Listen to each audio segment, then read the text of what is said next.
efectivamente este es un caso de regeneración urbana en una ciudad, ¿cierto? Una metrópolis de Chile que se llama Concepción, y el caso es de un barrio, que es el barrio de Michaihue. Entonces, ¿cierto? Partamos con el caso que da para la conversación. En general, nosotros somos, digamos, una universidad, les cuento, la Universidad de Bio Bio, una universidad relativamente pequeña, ¿no? Pero tiene una de las tasas más altas de proporción de doctores con jornada completa por estudiante. Y como universidad pequeña, muchos estamos siempre haciendo múltiples actividades, ¿no? Entre la investigación, la docencia, ¿cierto? Y lo que nosotros le llamamos vínculo bidireccional con el medio, que también puede ser entendido como asistencias técnicas, ¿cierto? Y eso nos permite mantenernos siempre vigentes en los proyectos urbanos, ¿cierto? Que se van desarrollando a nivel país, y postulamos con las distintas oficinas privadas, ¿cierto? Y vamos ganando proyectos que nos permiten integrar a los estudiantes, ¿cierto? E involucrarlo en este tipo de proyectos de forma temprana. Entonces, volviendo un poquito al caso, y ya una vez contextualizado, hay que decir de que este es un proyecto de regeneración urbana que es parte de los 5 grandes proyectos ANCLA que parten en el 2017-2018 en Chile. Habría que también contextualizar que estos proyectos de regeneración urbana lo que buscan un poquito hacerse cargo del problema de lo que aquí se llaman los contechos, ¿no? O sea, el Estado por mucho tiempo generó una política viviendista cuantitativa, ¿no? Una política viviendista cuantitativa que fue exitosa en términos numéricos, ¿no? O sea, efectivamente cubrimos una brecha importante del retorno a la democracia post dictadura, cubrimos una brecha importante de soluciones habitacionales, pero sin embargo, esa brecha se cubrió principalmente desde el punto de vista cuantitativo. Dejando de lado, ¿cierto?, una mirada más cualitativa de la solución habitacional, no, entendiéndola no solamente desde el punto de vista de la calidad de la vivienda, sino que también de la calidad de la construcción de barrios. Y ahí hay un punto esencial, ¿cierto?, que después lo vamos a retomar, y para mi gusto, ¿cierto?, el eje central de la presentación, que tiene que ver efectivamente con la idea del barrio como esta escala intermedia. Pasa mucho, es cierto, que en la política habitacional o se discute demasiado sobre arquitectura o se discute mucho sobre ciudad, y quizás el gran, digamos, ausente de las políticas públicas y de la discusión académica termina siendo el barrio como esta escala o espacio intermedio, ¿cierto?, que articula, relaciona, ¿cierto?, la vida privada y doméstica del hogar y la vida anónima y pública de la metrópoli, ¿no? Entonces ese espacio intermedio es un poquito lo que busca abordar. Y esta línea de tiempo muestra efectivamente estos distintos prismas o aproximaciones que ha habido de la política habitacional en Chile, y cómo en el 2007, ¿cierto?, empieza una mirada un poquito más cualitativa, y el 2017 el gobierno de Chile se propone, digamos, solucionar los distintos, digamos, conjuntos habitacionales que había producido y que se habían deteriorado rápidamente. Entonces, el caso de estudio, ¿cierto?, es Concepción, Chile, y permítanme dar vuelta al planeta, ¿no? Porque también nosotros también hacemos una discusión muy crítica, ¿cierto?, respecto mucho de los conceptos que tienen, ¿cierto?, este dejo colonialista subyacente, ¿no? Yo soy bien crítico a muchos de los conceptos que uno mismo utiliza, ¿no? O sea, muchas veces uno habla de desarrollo, inherentemente el desarrollo significa que hay otros que no están desarrollados, entonces ya hay una vara de medición entre el desarrollo, el subdesarrollo o vías de desarrollo, ¿no? Entonces, yo soy bastante crítico con estas grandes metanarrativas que vienen del norte a sur, ¿no? Y que se empiezan a instalar. Y a esta altura de la vida soy hasta crítico del concepto de sustentabilidad, ¿no? Que también es un concepto que vino, digamos, fue up-bottom, ¿no? Fue desde arriba hacia abajo, ¿no? Yo siempre tiendo con mis alumnos a ser bastante, estimular mucho la mirada crítica respecto de los consensos, ¿no? Cuando empiezan a haber demasiados consensos, uno tiene que cuestionar un poquito, ¿cierto?, dichos consensos. Bueno, por eso me permito, digamos, presentarle el caso. Pero ya aquí, ¿cierto?, volviendo al norte hacia arriba y el sur hacia abajo, les presento, ¿cierto?, el área metropolitana de Concepción, que es una área metropolitana de 1,5 millones de habitantes, relativamente pequeña, pero en el horizonte de Chile es la segunda conurbación más importante después de la capital Santiago, que tiene cerca de entre 8 y 10 millones de habitantes todavía. Este sistema metropolitano que está ahí, ¿cierto?, está compuesto por 12 municipios, teniendo su área central aquí donde está mi cursor, donde está la comuna central, el centro tradicional, fundacional, y luego están todas las comunas periféricas, ¿cierto?, que de a poco han ido quedando imbuidas dentro de este sistema complejo, ¿cierto?, que hoy en día le llamamos breve recuento para indicar dónde está el área de trabajo, ¿no?, del caso que estamos planteando, ¿no? Este es el centro tradicional de la ciudad. Estos han aparecido, como muchas de nuestras ciudades, estos grandes supercentros comerciales, ¿no?, estos shopping malls que empiezan a reestructurar todos los flujos y la vida cotidiana, empiezan muchas veces a drenar, ¿cierto?, la vía tradicional de los centros urbanos a estas grandes superficies comerciales, ¿cierto? Y donde ahí también surge un poquito esta discusión del espacio público, ¿no? Entender qué es espacio público.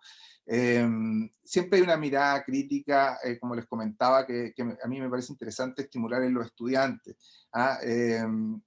Y permítame mi deformación siempre como de profesor, ¿no?, de formación de pregrado, pero también de posgrado.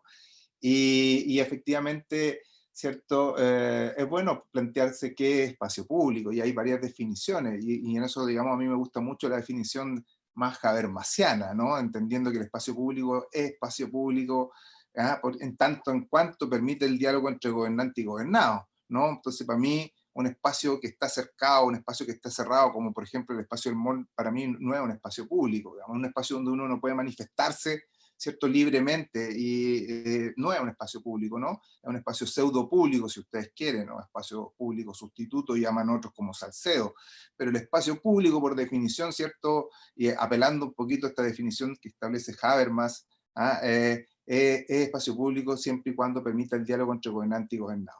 Lo digo porque mis estudiantes siempre llegamos hasta cuarto año, quinto año, y de repente le pregunto qué es ciudad, y también a veces se me ponen nerviosos, ¿qué es ciudad? ¿Qué es espacio público? Son cosas que de repente las repetimos, y es bueno siempre ir linkeando, ¿cierto?, sus definiciones. Pero bueno, y ahí es donde está el cuadrado, el rectángulo rojo, es donde está el barrio que queda este barrio llamado Michaihue, ¿cierto?, que está en un nivel de deterioro importante y que quedó dentro del sistema urbano, que como ven aquí ha tendido a organizarse en torno a estas grandes superficies comerciales que atraen otros usos y reestructuran el funcionamiento cotidiano de la ciudad, ¿no?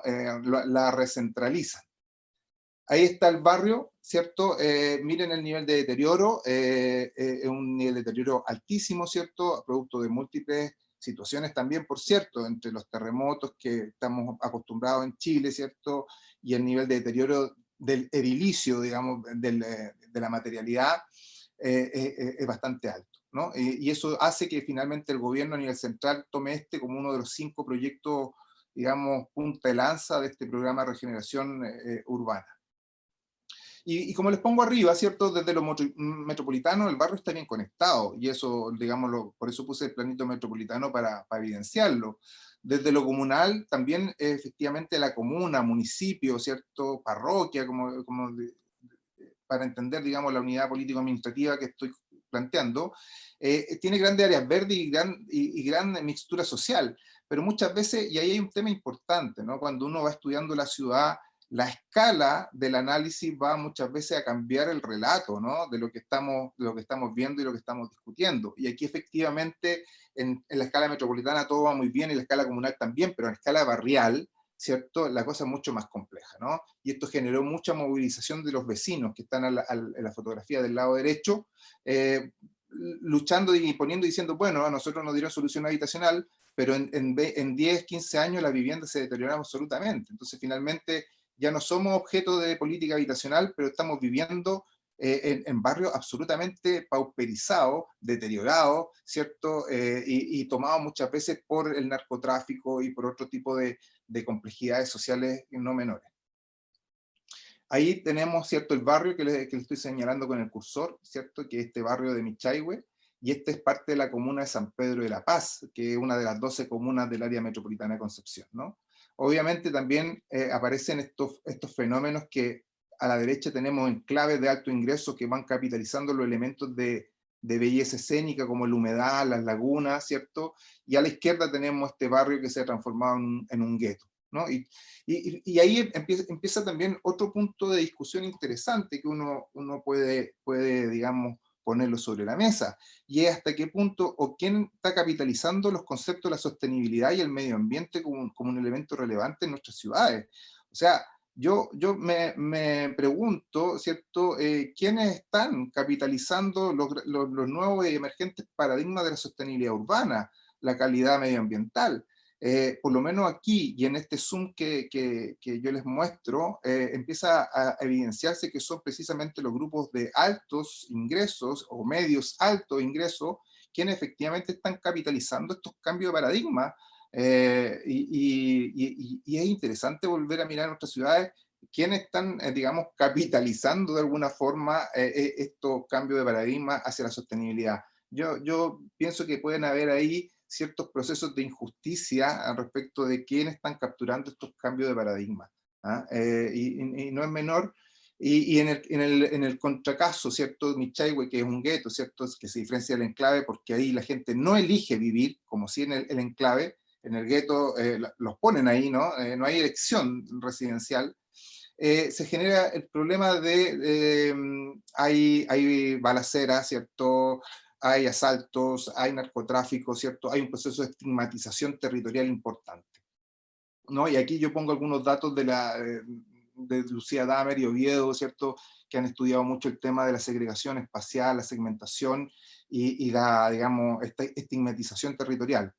Lo importante sí es plantear que cuando nosotros nos vamos acercando al caso, nos vamos dando cuenta que existen todos estos problemas internos que son significativos al momento de poder intervenir y diseñar el barrio, que es el motor de toda esta presentación. O sea, nosotros nos llamaron a rediseñar el barrio. O sea, nuestro trabajo era efectivamente cómo rediseñamos este barrio para generar una regeneración, disculpen la redundancia, ¿cierto? Una regeneración urbana y social. Ahí está, digamos, alguna cartografía y aproximaciones, ¿cierto?, de lo que estábamos conversando, ¿no? Y aquí ustedes pueden ver la diferenciación socioeconómica, ¿cierto?, que nosotros levantamos a partir de los datos del censo. Claramente, en la comuna de San Pedro, entre las lagunas, donde están, digamos, las reservas naturales, la belleza escénica, los elementos más de sostenibilidad ambiental, si ustedes quieren, están capitalizados por los grupos de más alto ingreso que están expresados acá en términos de escolaridad, de nivel de escolaridad, ¿cierto? Y el sector donde estamos trabajando nosotros está marcado por tener grupos de muy bajo nivel educativo, ¿cierto? Que están en la misma comuna, ¿no? Y separados por 3 kilómetros o 4 kilómetros cuando mucho. Este es el sector, ¿no? Una fotografía del nivel digamos, de abandono del espacio público, si ustedes lo ven, poco trabajado, ¿cierto? Que es otro tema interesante. En realidad los proyectos, ¿cierto? Muchas veces figuran grandes áreas verdes, en los proyectos estatales, pero en el momento del paso del tiempo no hay, digamos, capacidad municipal para mantener esa gran área verde, entonces se deterioran rápidamente, que es un tema de discusión, ¿no? Yo también con mis alumnos les gusta colocar muchas áreas verdes por todos lados, yo digo, oye, ojo, en realidad el pasto no es muy sostenible, digamos, ¿no? Puede verse bonito, pero es caro de mantención y no aporta mucho significativamente, entonces esos son temas que salen en la palestra, ¿no? Que parece ser que de repente somos un poquito expansivos en el uso del áreas verdes, pero no tenemos en cuenta los costos de mantención y lo que va a significar en el futuro esas áreas verdes, ¿no?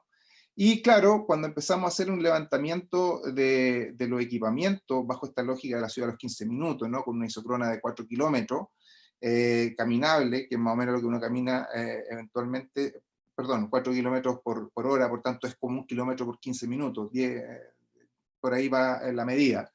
Ustedes tienen estas cartografías que permiten identificar y caracterizar la cobertura de los servicios de salud, farmacias, ¿cierto? Pero quisiera pasar relativamente rápido por esto y detenerme en el último, que me parece que es más notable, ¿ah? Que está un poquito en el tono de lo que estamos conversando. ¿No? Fíjense la cobertura de áreas verdes y la cobertura de equipamientos de cultura y recreación. Ahí el área de trabajo realmente no tiene ningún tipo de cobertura. O sea, en el fondo, la distribución de los elementos de belleza escénica, paisajístico, ¿cierto? La distribución del áreas verdes, de los equipamientos, cultura y recreación, claramente muestra, ¿cierto? Esta suerte de dualidad entre sectores supraequipados, muy bien dotados, digamos, y otros sectores absolutamente desérticos en temas de cultura, en temas de recreación o de áreas verdes, que es el caso en particular que nos toca a nosotros en este trabajo transformar. Aquí tenemos algunas imágenes para que ustedes puedan hacerse esta idea. Fíjense, por el derecho a vivienda, unión de pobladores, ¿cierto? A nosotros nos toma no en esta situación y trabajar con las organizaciones, pero obviamente había una fuerte desconfianza hacia el sector público. Ahí quizás, ¿cierto? La universidad tiene un capital en el sentido de no visualizarse como parte de la estructura pública tradicional, ¿no? De la política viviendista, ¿no? Y ahí eso nos abrió una oportunidad de trabajar con la comunidad de una forma mucho más cercana. Bueno, este no es el primer plan maestro que hacemos, pero es el primero de regeneración que trabajamos con la nueva política instaurada a partir del 2017. Nuevamente algunas imágenes, fíjense la falta de control social, ¿no? Ustedes saben que hay un catálogo de una serie de una suerte como de recetario, ¿no? Para control social, para evitar el delito por diseño urbano, ¿no? Esto que los gringos le llaman self-septed, ¿no? El crime prevention through design, ¿no?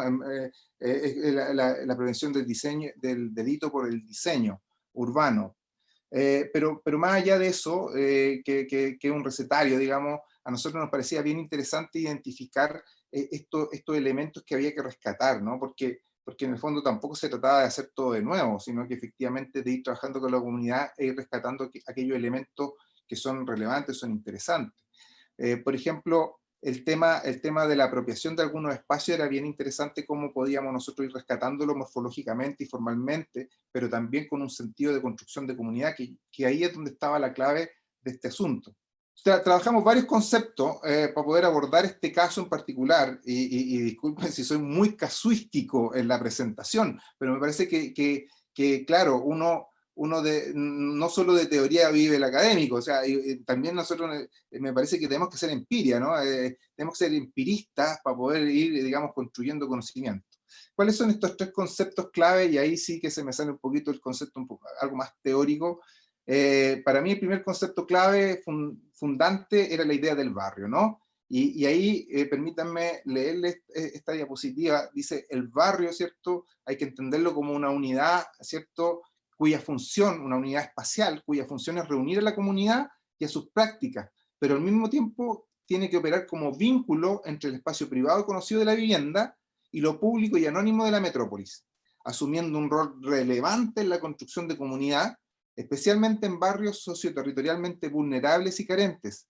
Fíjate, y aquí me parece que esto es clave, actuando como una estructura estructurante de relaciones sociales. Es decir, el barrio es una estructura espacial, morfológica, funcional, es una estructura que es estructurante de relaciones sociales, capaz de inhibir o promover la difusión de sociabilidad y la formación de redes sociales e integración metropolitana. O sea, en el fondo el diseño del barrio no es una cuestión baladí, ¿no? El diseño del barrio, el diseño urbano del barrio puede inhibir o promover sociabilidad, puede inhibir o promover cohesión vecinal, puede inhibir o promover arraigo territorial, ¿no? Entonces, no es una cuestión, no es un ejercicio abstracto, no es una cuestión baladí, sino que es bastante importante el diseño del barrio, ¿no? Entonces, el segundo punto dice, el barrio es clave en la construcción de un sentido de pertenencia e identificación con el espacio que se habita, lo cual está relacionado con los aspectos funcionales del barrio, entendiendo esto, ¿cierto?, la conectividad y el acceso a servicios. Y también, ¿cierto?, se reconoce que es una escala fundamental para las políticas de infancia, salud, deporte y cultura. Entonces el barrio, desde lo relacional y geográfico, gestiona la estigmatización, creando límites internos y externos. Fíjate que eso después lo vamos a ver. Efectivamente, se generan microterritorialidades cuando el barrio gestiona la estigmatización, y es bien interesante. No, mi calle, la calle al lado es la complicada, la mía no. Todo lo malo pasa en el barrio de al lado. Entonces, es bien interesante cómo van generando, y eso también, por cierto, va atentando contra la cohesión vecinal, se genera fragmentación, que es un tema, fragmentación social, digamos, que es un tema interesante también, que lo vamos a ver más adelante. Segundo concepto, que ya lo había empezado a enunciar, la cohesión vecinal. Me parece que eso es clave entenderlo, ¿cierto?, desde el punto de vista también del arquitecto y del diseño urbano, ¿no? La cohesión vecinal es una cuestión relevante de atender y promover, por cuanto es potencialmente una ayuda para contrarrestar las fuerzas de la exclusión social. La cohesión vecinal es la existencia de un sentimiento de pertenencia a un grupo social o territorial y en relaciones sociales con los miembros que componen dicho grupo, evaluando dos dimensiones. Una, las características de las redes personales, y dos, el sentido de pertenencia. Pero fíjate que junto con eso también se le reconoce tres componentes clave: apego al lugar, relaciones sociales y compromiso con el bien común local. Fíjense que la cohesión vecinal permite una red de apoyo social importante, y eso es bien relevante. O sea, tenemos una red de apoyo formal, ¿no?, que el Estado, con todos sus programas, ¿cierto?, de apoyo. Tenemos otra red que es la familiar, que también es una red súper importante, especialmente a los grupos vulnerables. Pero tenemos una tercera red, que es la red vecinal de apoyo, que es también súper relevante y muchas veces es potente contra la exclusión, ¿no? Esa red de apoyo que se expresa, por ejemplo, en Chile con ollas comunes o con guarderías sociales que se improvisan, donde las propias mamás van cuidando a los niños para que las mamás salgan a trabajar. Ahí donde no llega el Estado, la cohesión vecinal es clave. Después dice, claro, los barrios vulnerables poseen bajos niveles de confianza vecinal, predominio de relaciones de apoyo circunstancial y escasez de prácticas asociativas y de cooperación. La cooperación vecinal es clave, ya lo dijimos, para mejorar los medios de vida, y es útil en la movilización de los recursos, compartir el riesgo y mantener bienes comunes. Entonces, ¿qué está diciendo? Estamos planteando que efectivamente la cohesión vecinal no es gratuita tampoco, ¿no? Y también hay que tratar de desidealizar muchas cosas. En Chile muchas veces se construye una idealización de los barrios vulnerables como que tuvieran de sí y ante sí una cohesión vecinal excelente, pero cuando uno entra en los casos de los barrios vulnerables, en realidad la cohesión vecinal no es tanto como se plantea, al contrario, hay mucha microterritorialización y fragmentación de las relaciones sociales. Y eso cuando uno analiza los barrios se da cuenta que hay mucho de idealización de estos barrios vulnerables. Y hay un factor que es clave y que yo lo mencioné en algún momento: la gente que está en estos barrios de política habitacional, ¿cierto?, no eligieron estar ahí, ¿no? Aquí la política habitacional, el suelo es donde puede comprar el Estado, y hay un umbral de tanto valor donde sí puede comprar suelo y donde no, y agrupa a a la gente y los coloca en determinados barrios. Entonces, la cohesión vecinal es mucho más compleja en aquellos sectores donde la gente no eligió vivir. De hecho, hay muchos autores que plantean que la cohesión vecinal es más propia de los grupos medios, altos y medios, porque ellos eligen dónde vivir, sin querer queriendo, cuando yo vivo en un barrio que yo lo elegí, tengo algo en común con mis vecinos, que tenemos el mismo gusto por ese barrio, y eso hace que tengamos una predisposición a la cohesión vecinal mucho más alta que en los otros barrios donde la gente no eligió vivir ahí. El tercer concepto que es clave es el concepto de la gobernanza del diseño y la gobernanza de los procesos de diseño. La gobernanza, fíjate que dice, es la delegación legítima en la toma de decisiones legitimadas, ¿no? Ese es el punto clave, generándose para ello una red organizativa en torno a objetivos comunes, ¿cierto? Distribución relacional de la legitimidad en la toma de decisiones. Son tomas de decisiones que conectan actores de distintas escalas, y esto también es clave entender. Tenemos que, nosotros como actores clave, la universidad, ¿cierto?, a nosotros nos tocó interaccionar con distintas escalas de tomadores de decisiones, desde el barrio, lo local, la señora Juanita, hasta, ¿cierto?, el tomador de decisiones de nivel nacional. Y ahí es clave, ¿cierto?, tener la capacidad de establecer estructuras de legitimación de las decisiones de diseño, porque si no, al final, tú puedes terminar todo el proyecto y al final llegan los vecinos y dicen, no, pero no es lo que yo quería, así que yo no estoy de acuerdo, y se te cayó un año de trabajo. La gobernanza territorial dice que son conjuntos de procesos y dispositivos por los cuales los integrantes o los actores de distinto tipo contribuyen a la elaboración, ¿cierto?, tanto concertada, pero también como conflictiva, ¿cierto?, de proyectos comunes para el desarrollo de futuros territorios. Y eso vamos a ver más adelante que es un tema en el trabajo de regeneración urbana. Finalmente, para acercarse a comprender la gobernanza es necesario abordar 4 ámbitos donde ésta se ejerce: el contexto de la gobernanza, el objetivo de la gobernanza, los mecanismos y lo que se llama la agencia, ¿no? Yo no me voy a meter en agencia, estructura, porque dejemos a Foucault un rato de lado. Los estudios, bueno, aquí yo voy a pasar también bastante rápido porque no es el sentido profundizar y meterse en cada estudio, pero sí hay que decir varias cosas. Primero, son los equipos de trabajo que nosotros organizamos en el Laboratorio de Estudios Urbanos, son equipos de trabajo bien amplios, ¿no? Pero que se van organizando dependiendo de la demanda del estudio en particular. Nosotros como núcleo somos 5, pero dependiendo de la demanda del estudio, podemos llegar a ser 30, 20, y en este caso, por ejemplo, trabajábamos con ecólogos, con sociólogos, con antropólogos, trabajadores sociales, economistas, ingenieros de transporte, ¿cierto? Geógrafos, y se arman estos equipos interdisciplinarios. Lo planteo porque quizá el primer desafío que uno tiene cuando trabaja en estos proyectos de diseño urbano, el primer desafío es salir de la mirada fragmentaria, ¿no? Esta mirada un poquito cartesiana que la tenemos instalada yo mismo y que a uno le cuesta despojarse de esta forma de abstraer y fraccionar la realidad, ¿no? Eh, Fíjense que, claro, eh, la, esta tendencia de hablar de que lo social, ¿cierto? Termina donde empieza lo natural y lo natural termina donde empieza lo social, o esta idea de que la ciudad no es naturaleza y que parece que fuera algo distinto, entonces está la ciudad y la naturaleza.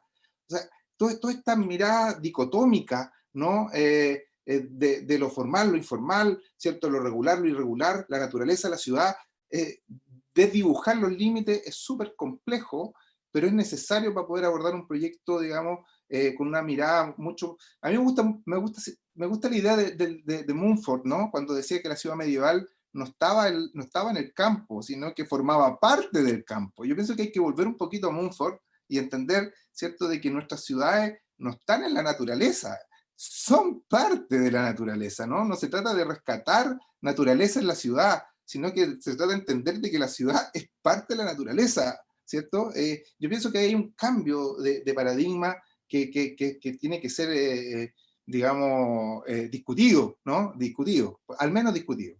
Entonces, claro, en estos equipos interdisciplinarios, la primera cuestión es consensuar qué estamos hablando cuando hablamos de ciudad, qué estamos hablando cuando hablamos de barrio, qué estamos hablando cuando hablamos de calle, cuestiones que parecen básicas, pero que son necesarios consensuar para poder un poquito tratar de difuminar esos límites disciplinares. La realidad es compleja y yo pienso que ese es un desafío para la academia. Piensen ustedes que nosotros en Chile, la academia, viene con el mismo formato de hace, no sé, ¿cuánto tendrá el formato de la universidad? ¿400 años con facultades? No de Chile, sino que en general, o tal vez más.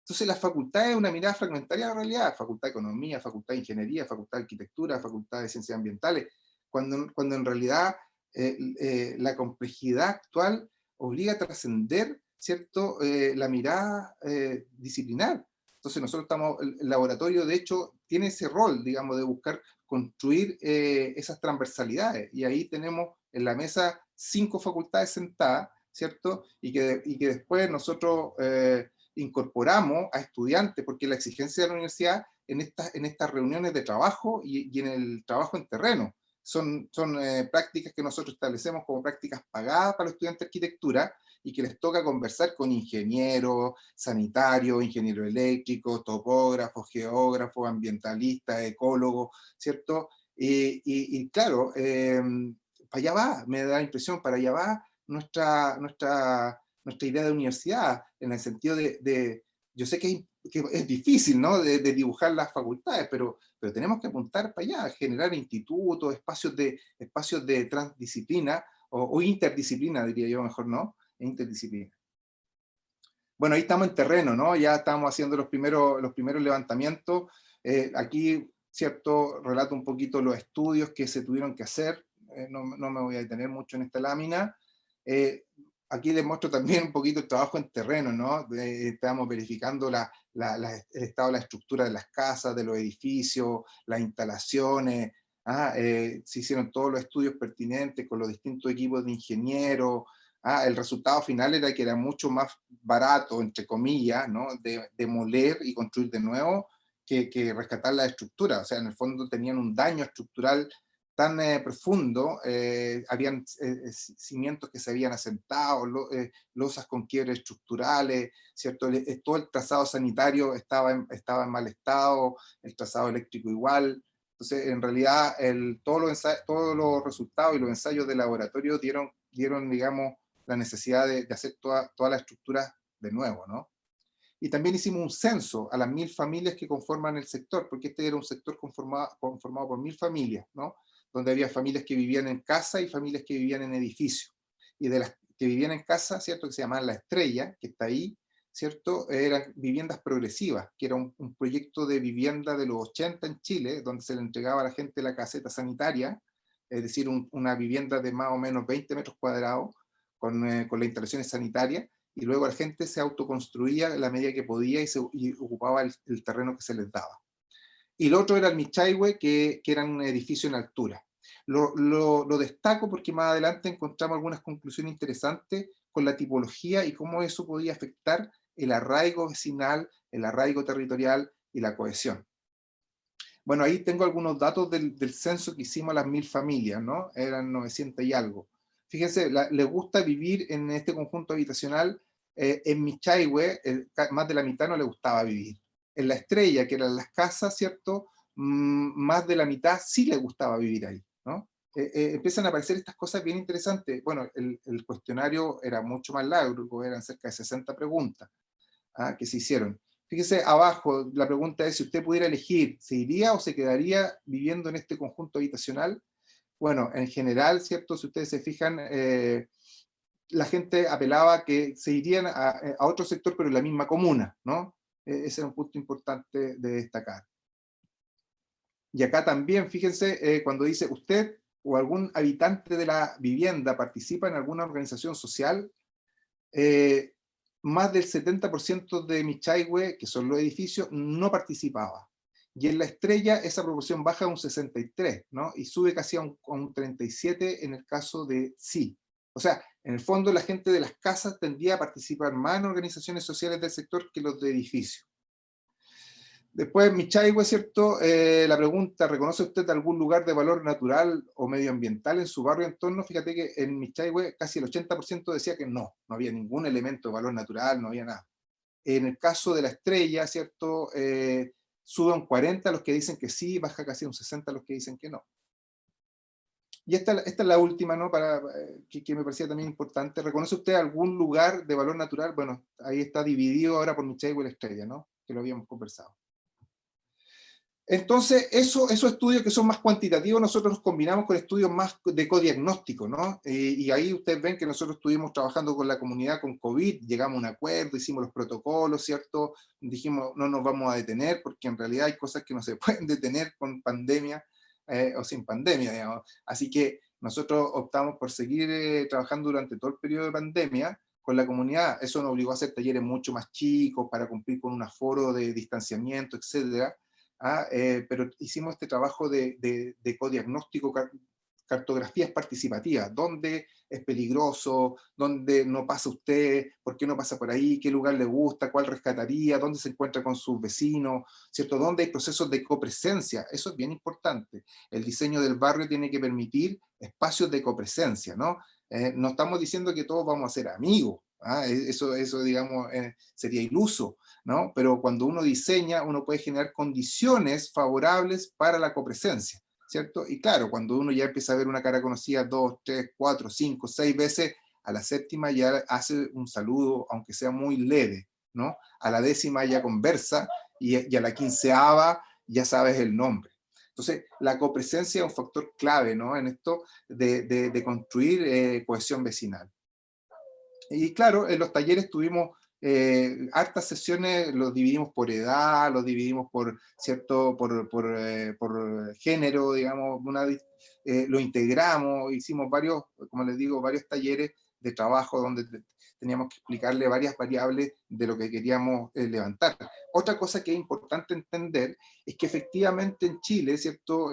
Y yo diría que con distintos énfasis en todos nuestros países latinoamericanos, ¿cierto? La imposición del modelo neoliberal y los valores implementados desde la lógica neoliberal están bastante arraigados no solo en la élite, también en los grupos vulnerables. ¿Qué quiero decir con esto? Siempre está instalada la profunda idea de que uno accede a los bienes públicos a través de lo privado. Que es una forma de decir de que la gente al final del día decía, ya, ok, está bien el barrio, pero ¿me va a hacer una casa nueva o no?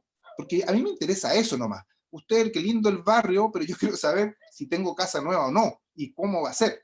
Entonces, es un proceso de enseñar, ¿cierto?, lo favorable que es la construcción de un barrio, ¿cierto?, junto con no descuidar, obviamente, la solución habitacional, pero sí enseñar un barrio, ¿cierto?, para la vida, para la cohesión vecinal, inclusive para la valorización de la propia vivienda. Pero insisto en este punto, ¿cierto?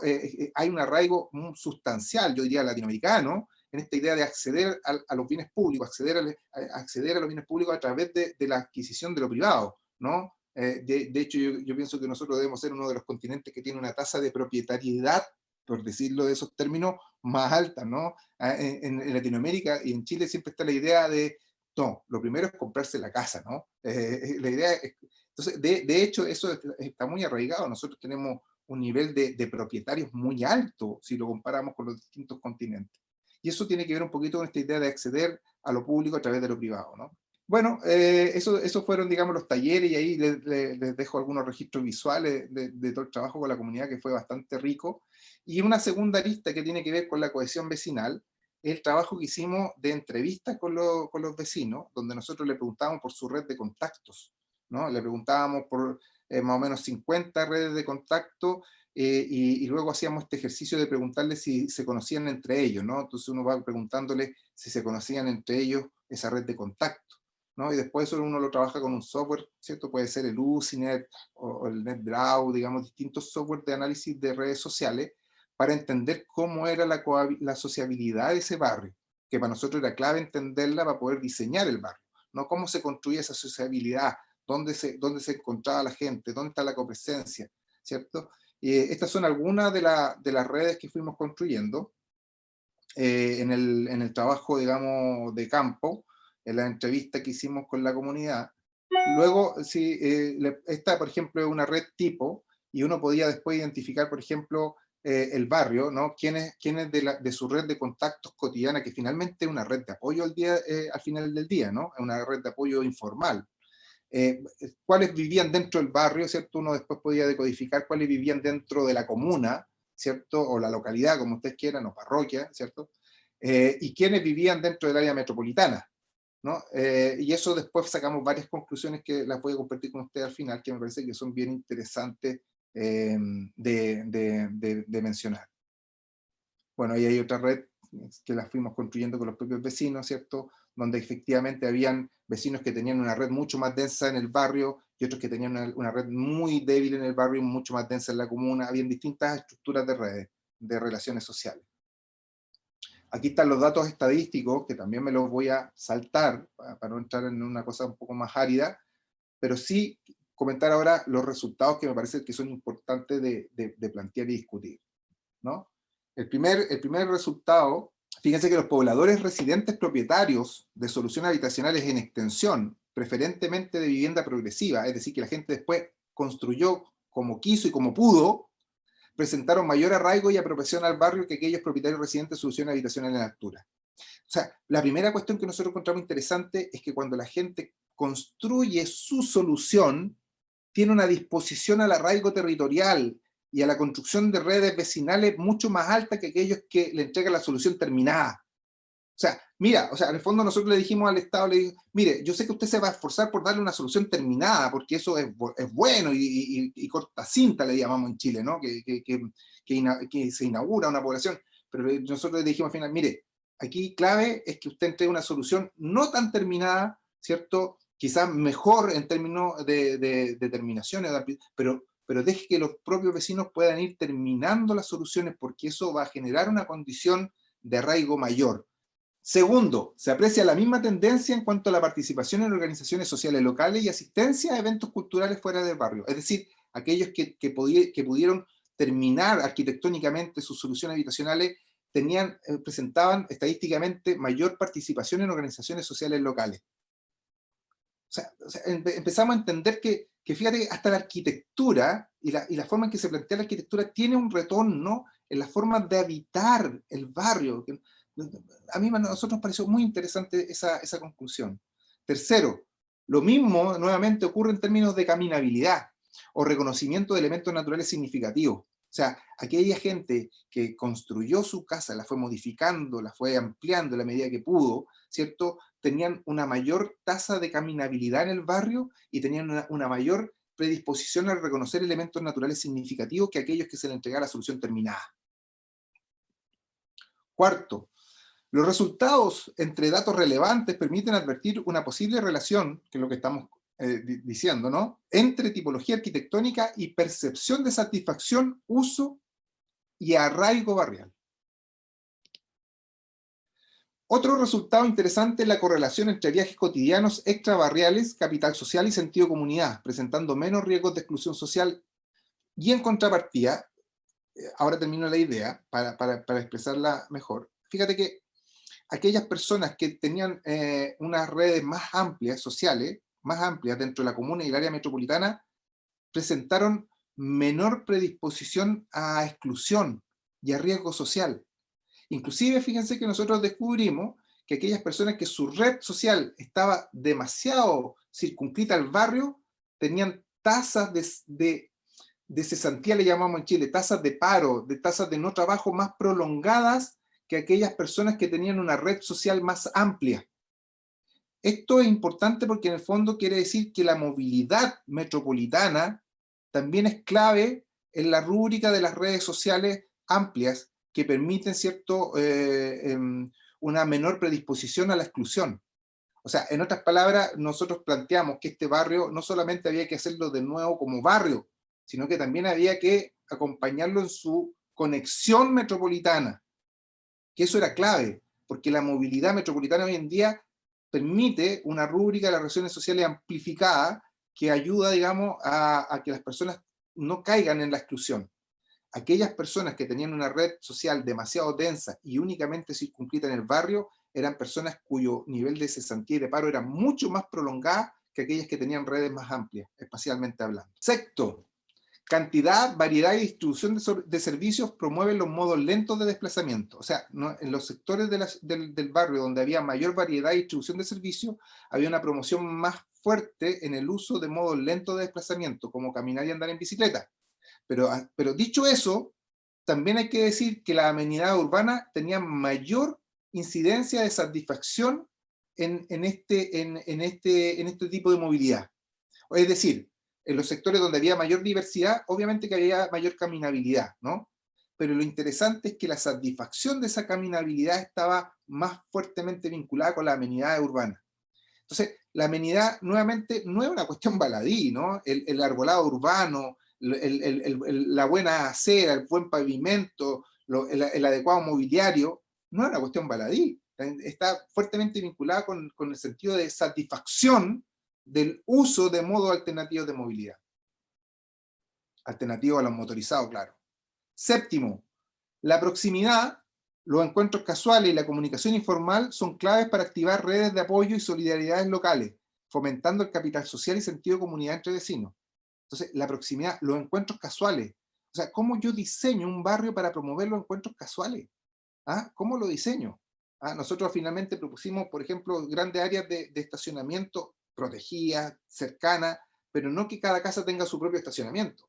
En Chile ya el auto dejó de ser un bien de élite, ¿no? O sea, de hecho los grupos vulnerables y populares tienen el tema de los estacionamientos como una demanda patente. Entonces, lo que fuimos proponiendo fueron estacionamientos que fueran agrupados en pequeñas células de tal forma que, claro, al dejar mi auto, salir de la jornada laboral, me empiezo a encontrar con el vecino, nos empezamos a conversar, Entonces, eso es clave en el diseño de los barrios. Cómo yo genero copresencia, cómo puedo incentivar la copresencia es clave. Octavo, La percepción del contexto del vecindario son más poderosos en el entorno real que el entorno real, ¿cierto? Esto es bien interesante, o sea, más allá de cómo el entorno, lo que es clave es la percepción del vecindario. Y fíjense que la percepción del vecindario también radica un poquito en estos radios vitales de 15 minutos. Es decir, puede que el barrio esté en un sector complejo, pero si el barrio está bien armado, la percepción y satisfacción barrial es alta. A diferencia, puedo estar en un barrio, en un sector muy bien equipado, pero si mi barrio está mal, la percepción de satisfacción es muy baja. Aparecen claves bien importantes que no es mi intención, digamos, extrapolarla como que fuera replicable efectivamente a cada caso. Yo creo que cada caso tiene su mérito, pero sí hay reflexiones interesantes que me pueden hacer mirar con otros ojos la entrada a otra realidad y otros casos. Noveno, ¿cierto? La estigmatización del sector internamente produce creación de límites, ¿cierto? Estos límites internos que yo les planteaba, estos microprocesos de exclusión que van fraccionando el territorio, tanto en lo geográfico como en lo relacional, dando condiciones para una mayor desorganización social. Entonces, ojo, la estigmatización, claro, uno estigmatiza lo que no conoce, ¿eh? Ojo con eso, para mí eso es bien clave entender en la ciudad, ¿no? Esta idea como de Soja, ¿no? De Edward Soja, de la Sim City, esto de lo que lo imaginado a veces puede ser más real que la realidad misma, ¿no? Entonces, en ese sentido también nosotros terminamos proponiendo la creación de un parque comunal o metropolitano con la idea de que la gente entrara al barrio, ¿ah? Entrar al barrio. Pero ojo, entonces la estigmatización, ¿cierto? Que muchas veces uno estigmatiza sectores completos, en el interior de esos sectores se fragmenta y se generan procesos de microestigmatización, ¿cierto? Que fragmentan las relaciones sociales y promueven una desorganización social que, por cierto, por algunos grupos de crimen organizado, narcotráfico, son ideales, digamos, como contexto. Lo otro que es importante también entender, que si bien la gente no puede elegir libremente en qué lugar de la ciudad se coloca cuando participan de estas políticas habitacionales, lo importante que nosotros propusimos es que pudieran tener un proceso de microelección, es decir, que puedan elegir a su vecino, que puedan por lo menos elegir su manzana, su cuadra, y eso también fue súper importante y ayudó mucho en este proceso de arraigo territorial y de cohesión vecinal. El hecho de que yo sienta que puedo elegir, quizás no puedo elegir el barrio dentro de la ciudad, pero dentro del barrio puedo elegir con quiénes quiénes quiero que sean mis vecinos. Respecto a la cohesión vecinal, y estas son las últimas, ¿no? Estamos en el nivel de resultados. La cohesión vecinal, ¿cierto?, puede traducirse en una mayor cohesión para la comunidad en general, sin embargo es necesario estar atentos a potenciales efectos perjudiciales. Por ejemplo, al parecer, la privación de empleo ha sido más prolongada en las personas que informaron que todos sus amigos vivían en el vecindario. O sea, nosotros como tenemos que promover la cohesión vecinal, por cierto, y tenemos que hacer un diseño urbano que promueva la copresencia para detonar condiciones favorables. No vamos a ser determinísticos de decir que si yo hago A voy a tener como resultado B, pero sí podemos decir que si yo hago A voy a generar condiciones favorables para que emerja B, ¿no? Pero en este caso lo que hay que tener cuidado es que eso no redunde en una extrema hipercohesión vecinal que termina por generar cierto proceso de exclusión mucho más poderoso. Entonces ahí hay que tener ese cuidado. Los resultados preliminares, ¿cierto? En segundo lugar, respecto al tema de cohesión vecinal, los resultados preliminares apuntan a una mayor incidencia de los vínculos débiles sobre los fuertes en la cohesión percibida del barrio. ¿Qué quiero decir con esto? Que en realidad aquellos que tenían vínculos débiles en el barrio tenían una mayor cohesión percibida que aquellos que tenían vínculos fuertes. ¿Qué es un vínculo débil? Conocer a alguien, saludarlo, intercambiar alguna conversación en la calle, pero que no es tu amigo. Entonces, en el fondo, los vínculos débiles, cuando son muchos, tienen un mejor efecto en la cohesión percibida del barrio que aquellos que tienen vínculos fuertes y pocos. Tercero, ¿cierto? El tamaño de la red de relaciones sociales, ¿cierto? El tamaño de la red de evidencia de relaciones, los salarios y participación laboral de las personas. También se observa que el capital social fluye a través de las redes, funcionando en la práctica como un proceso de acumulación de ventajas. Nos dimos cuenta que quienes tenían las redes más amplias, espacialmente hablando, ¿cierto? Tenían un ingreso mayor que aquellos que tenían unas redes demasiado pequeñas. Y esto también tiene un relato después con el diseño urbano, por cierto. Cuarto, características objetivas del vecindario, ¿cierto? Las características objetivas del vecindario influye en las dimensiones de actitud y comportamiento de la organización social comunitaria. Entonces, estábamos llegando a la idea de cómo plantearnos frente al problema del diseño, ¿no? Quinto, límites del vecindario, densidad de lazos sociales, contiguidad espacial, ¿cierto? Es decir, el vecindario como una estructura estructurante de sociabilidades. Bueno, el sentimiento de miedo hacia el vecindario afecta en gran medida la satisfacción barrial, sin embargo, esto se ve disminuido dependiendo de los lazos de amistad que tenga dentro del barrio, ¿no? Y ojo que muchas veces el nivel de exclusión en las redes sociales era mucho más fuerte en los adultos mayores, que ese era un tema no menor. O sea, estamos hablando de población, en general en Chile tenemos una población envejecida, ¿cierto? Y ojo con eso, que en los barrios conflictivos socialmente, vulnerables y conflictivos, muchas veces los más marginados, los que tienen las redes más pequeñas de apoyo, ¿cierto? Redes vecinales, es la tercera edad que le llamamos nosotros los adultos mayores. Todos estos resultados nosotros lo tradujimos en un plan, ¿no? En un plan de regeneración urbana y un diseño urbano asociado a ese plan, obviamente. Y eso nosotros lo fuimos trabajando con la comunidad, después de que a la comunidad le enseñamos qué era un barrio, le enseñamos qué implicancias tenía construir un buen barrio, ¿cierto? Y hicimos un proceso de codiseño. Entonces fuimos presentando la alternativa y que ellos mismos fueran cambiándola si quisieron, ¿cierto? Y de repente dijeron, ninguna alternativa me gusta, yo quiero esto, ¿cierto? Entonces fue un trabajo bastante profundo, donde tuvimos que convencer, ¿cierto?, al Ministerio de Vivienda y Urbanismo, el ente político, público, técnico, ¿cierto?, de ceder en muchos aspectos, ¿cierto?, a cambio de lograr la mejor solución para promover una regeneración no solamente urbana, sino que también social. Bueno, ahí está el plan. Yo, yo siento que era mucho más interesante para mí discutir hoy día y conversar sobre lo que podríamos decir la cocinería del plan, que el plan propiamente tal. Pero el plan, bueno, terminó con la idea de unir, ¿cierto?, el barrio, ¿cierto?, promover sistemas de movilidad como ciclovías que lo juntan con los distintos parques. Creamos un parque metropolitano acá, este es el barrio, ¿cierto?, donde está intervenido, ¿cierto? Aquí están los sistemas de vialidad y ciclovía que fuimos tejiendo para imbricarlo con los distintos parques de la comuna, ¿cierto? Generamos una serie de proyectos residenciales progresivos para que la gente pueda ir y pudieran elegir, y la gente eligió con quién vivir, con quién asociarse, con quién agruparse. Hay algunas vistas, ¿cierto? Propusimos estructuras mixtas entre edificios y casas, ¿no? Dependiendo de las demandas. Ahí está el parque, nosotros estamos ahí en la playa, ojo que estamos al lado del Océano Pacífico en este barrio. ¿Ah? Pero como les digo, esta presentación no me quise enfocar tanto en el diseño propiamente tal, sino como en la cocinería del diseño. Aquí está, digamos, el resumen de los objetivos, la estrategia, los proyectos, la gobernanza, ¿cierto? Y los datos en términos de los valores, ¿no? De lo que significaba el aumento del metraje cuadrado, pasar de los 45 a los 60, de los 36 a los 58 metros cuadrados, proponer más de 85.000 metros cuadrados de áreas verdes, pero ojo, áreas verdes que las trabajamos con las especies locales, trabajamos mucha área, digamos, vinculada con la playa, ¿cierto?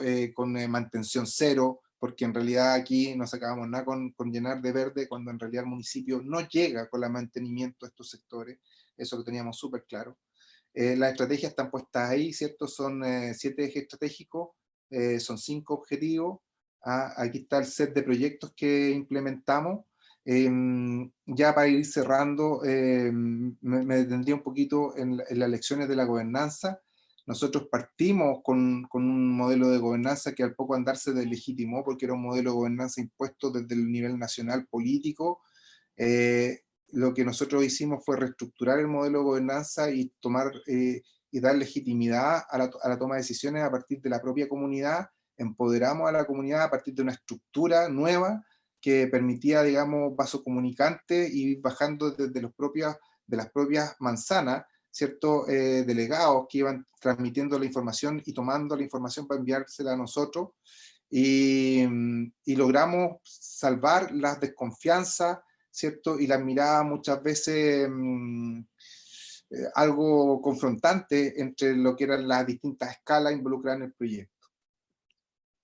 Bueno, un poquito los relatos de la gobernanza, pero yo me saltaría simplemente a decir que generamos una nueva estructura de gobernanza, la toma de decisiones del diseño, que eso es a mí lo que me parece importante. O sea, estamos hablando de una gobernanza para la toma de decisiones de diseño arquitectónico y urbano validado y legitimado por la comunidad.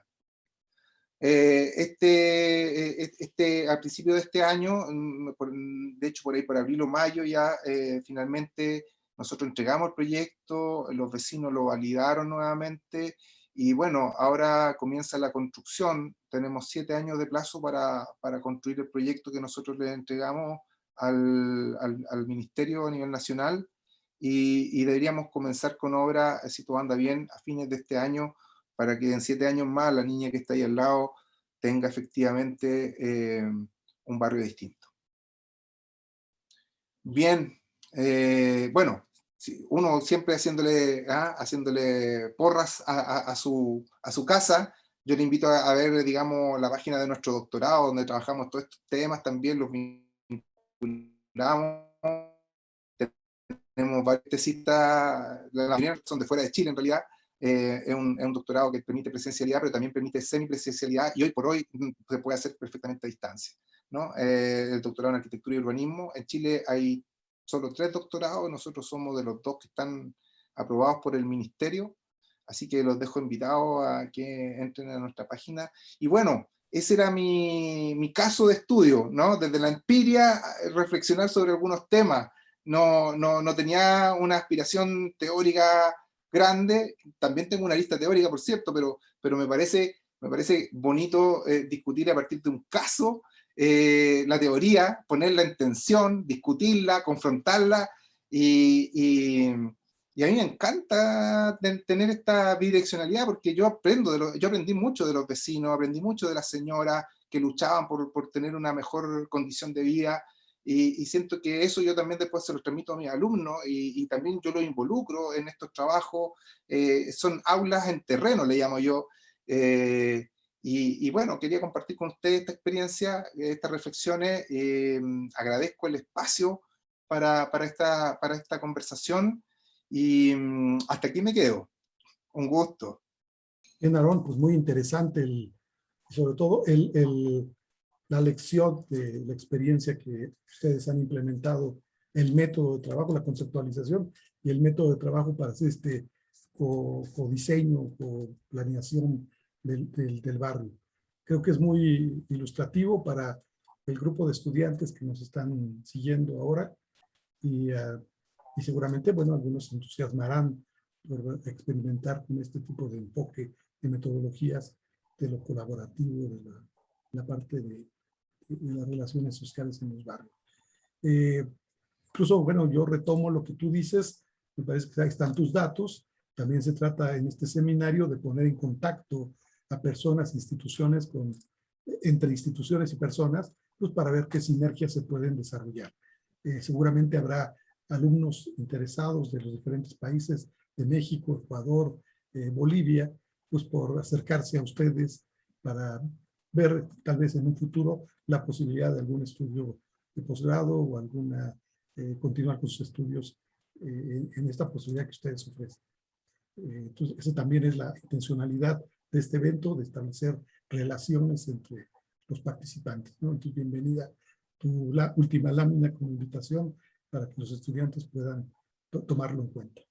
Bien, mira, yo creo que de lo que nos presentaste me parece excelente el trabajo que haces, la metodología. La única, digamos, o comentario, observación que yo te haría es, bueno, tal vez como diseñadores urbanos, hubiera sido interesante que te dedicaras un poquito más de tiempo. ¿Cómo pasas de todos estos conceptos y diagnósticos, para conclusiones del diagnóstico, a la parte de convertirlo en objetivos, y después en objetivos en estrategias de diseño y en acciones de diseño que se van a implementar ya en la parte formal de nuestra disciplina, que es expresarlo en soluciones espaciales, ¿no? Eso tal vez hubiera sido, está ahí, tú presentaste una lámina, creo que lo hicieron en el proceso, pero hubiera sido interesante para, sobre todo para nuestros estudiantes, ver cómo se puede pasar de esta conceptualización amplia y de este diagnóstico complejo y variado que tienes de temas, ¿verdad? Y de conclusiones muy interesantes, cómo las expresamos en soluciones de diseño espacial. Digamos, esa sería mi hija. Seguro lo hicieron, Sí, pero hubiera sido interesante que lo pudiéramos. sí. No, No sin sé qué duda. opinas Fíjate que tú. un solo comentario que a mí me parece que puede ejemplificar esto y comparto eso, ¿ah? Pero claro, es verdad. Pero un solo comentario interesante. Nosotros cuando estábamos diseñando, por ejemplo, las copropiedades, los conjuntos habitacionales, las células, en algún momento estábamos con los alumnos y con los arquitectos diseñadores, porque bueno, hay arquitectos que son más de arquitectura y ellos estaban en esa línea, y nos sentamos con la comunidad y en un momento la comunidad nos dijo, oiga, pero ¿sabe qué? Haga la entrada grande. Nosotros decíamos, pero ¿por qué quiere la entrada tan grande? Para que la gente sepa de que esa plaza que está al frente tiene dueño. Entonces, la monumentalización de los accesos parece ser que es interesante desde el punto de vista de ese tipo de detalle, son muy interesantes que van surgiendo. O sea, no solamente una entrada, sino que una monumentalización del acceso, porque eso da cuenta de que el espacio público tiene un dueño, en el buen sentido de la palabra, ¿no? Y inhibe cierta emergencia de delito. Estamos en entender que estos contextos son complejos socialmente. Ese es un detalle, pero sí, efectivamente, tenemos todo el dossier. En realidad, para que esto se construya, el dossier es bastante ostensible en términos de volumen, de detalles constructivos, perfiles de calle, de los parques, selección de especies arbóreas, luminaria, etcétera, etcétera. Por ejemplo, también otro detalle que no sé si ustedes lo vieron al principio de la fotografía, los edificios estaban más bien puestos de canto hacia la calle. Ahí nosotros cuando trabajamos con la gente nos pidió mutuamente girarlos para que las ventanas dieran a la calle. Porque ellos decían, ahí yo pongo mis ojos. ¿Ah? Yo sé quién anda en la calle. Si todos los edificios estaban puestos de canto, o sea, la calle no tenía dueño. Todo ese tipo de cosas fueron emergiendo en este proceso de codiseño. Bien, mira, aquí en el chat tenemos de Francisco Borja, Tania Cuevas, Aarón Solano, Mónica Pacheco. Todos ellos coinciden y te felicitan por el trabajo, excelente trabajo, una investigación de mucha calidad y sobre todo por las abundantes conclusiones a las que llegaron. Ese es, digamos, un grupo de comentarios. Muchas gracias. Muchas gracias Otro, Ivana Arroyo, dice, muy interesante el tema y lo que le llamó la atención fue el término de cohesión social. Es algo que no se toma normalmente en cuenta a la hora de planificar y proyectar. Para ella es una aportación. Da las gracias por esto. Bien, no sé Gracias. si, a ver, en el chat vamos a ver.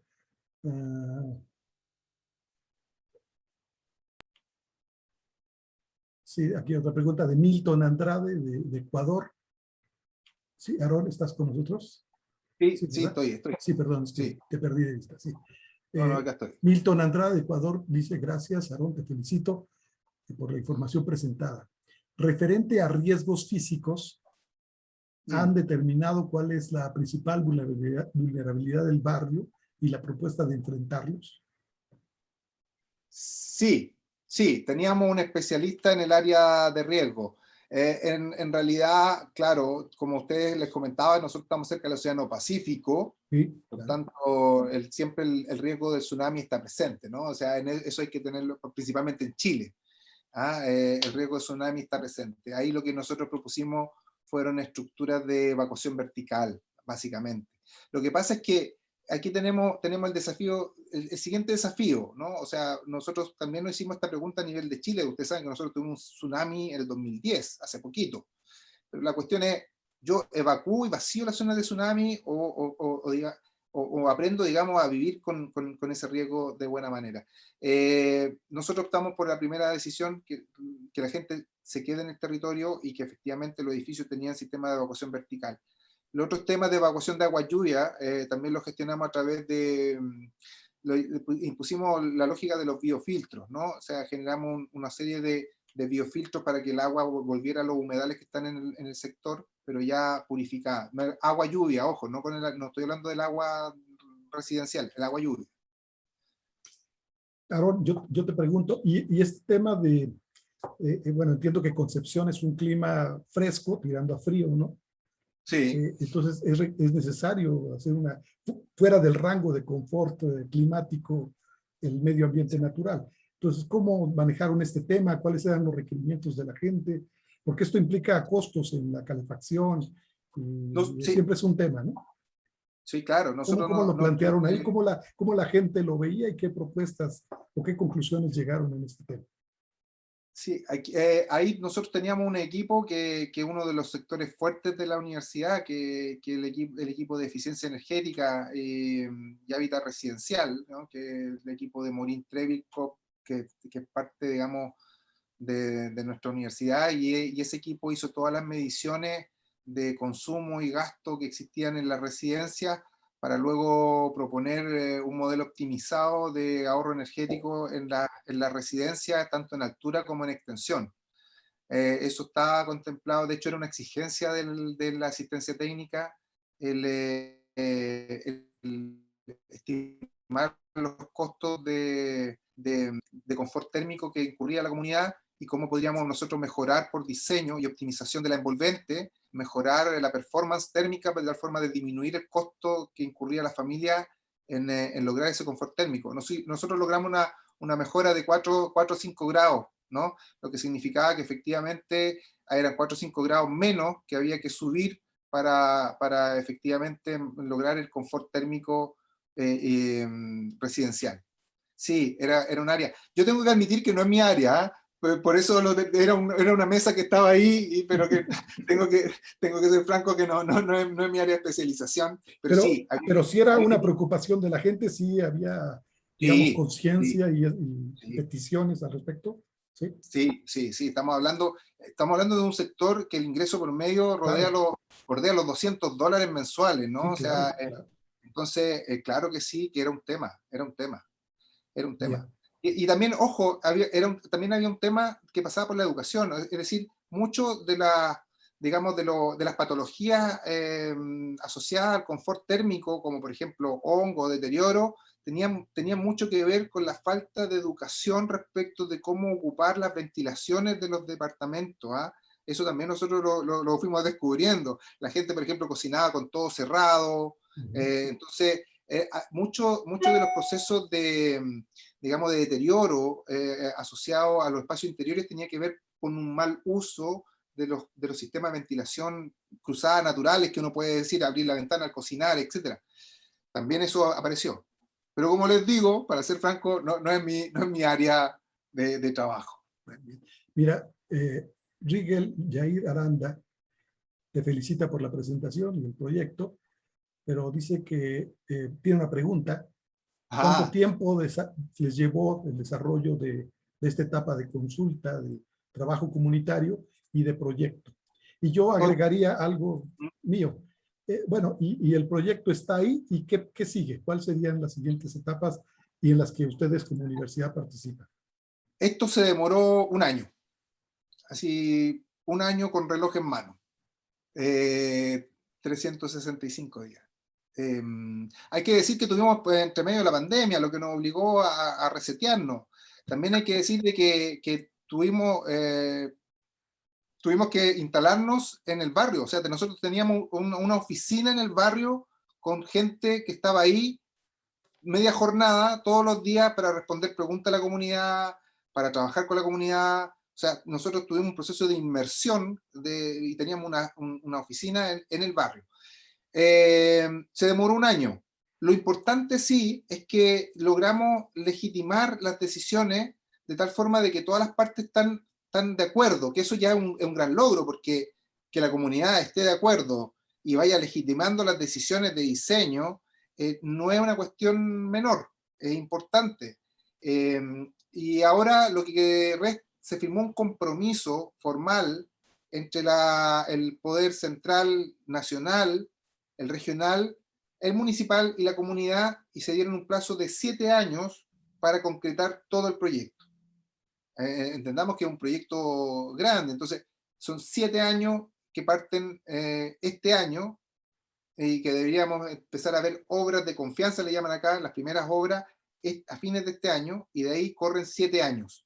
Y está firmado, hay un video, hay prensa, así que en ese sentido nosotros hicimos lo que le llamamos un punto de prensa, ¿ah? Y invitamos a la autoridad y se firmó un documento, entonces ahí también uno genera ciertos amarres, en el buen sentido, digamos, eh, que bueno, estaban dentro de los requerimientos históricos de la comunidad, que las autoridades se comprometieran con esto. No es que fuera un mecanismo nuestro, pero son 7 años que tienen ahora para poder consolidar todo el proyecto. Todo el proyecto, se entiende, espacios públicos, vialidades, conexiones, los apartamentos, las casas nuevas, etcétera. Bueno, Aaron, pero y en todo este tiempo, que sería el resultado final, los residentes, los que tienen derecho a vivienda, los vecinos, ¿cómo se da la transición digamos, del lugar donde están viviendo ahora? Y yo vi mucho deterioro en algunos sectores del barrio, que me imagino que son espacios inhabitables en este momento. ¿Qué va a pasar con ellos en esta transición mientras se concreta la construcción de las viviendas? Sí, nosotros propusimos 2 mecanismos. Uno está en la ley, que es el mecanismo de subsidio de arriendo, le llamamos nosotros. Es decir, mientras se empiezan a transformar, porque esto va a ser paulatino, por etapa, obviamente, no puede ser todo de una sola vez, esa gente que se hace las primeras obras salen y se les da un subsidio de arriendo por lo que dure en la construcción, demolición y construcción de sus nuevas soluciones habitacionales, y ese subsidio de arriendo ellos buscan y pueden quedarse con familiar inclusive, pero el Estado igual les entrega el monto. Esa era una alternativa. Y la otra alternativa era ocupar los departamentos y casas que pueden quedar eventualmente vacíos por aquellos que no son hábiles para subsidio habitacional nuevo. Me explico, hay un porcentaje muy menor que, por ejemplo, tenía 2, 3 o 4 residencias más. Ellos no califican para los programas de política habitacional del Estado. Entonces, esa gente se le iba a expropiar y esas viviendas podrían ser una suerte de hotel mientras se van moviendo, ¿no? Mientras voy terminando las distintas etapas. Esta solución, la segunda solución, no era muy bien vista por el aparato político estatal, era bien complejo en realidad. Entonces ellos optaron más por la solución del subsidio de arriendo, finalmente. Bien, Aaron, mira.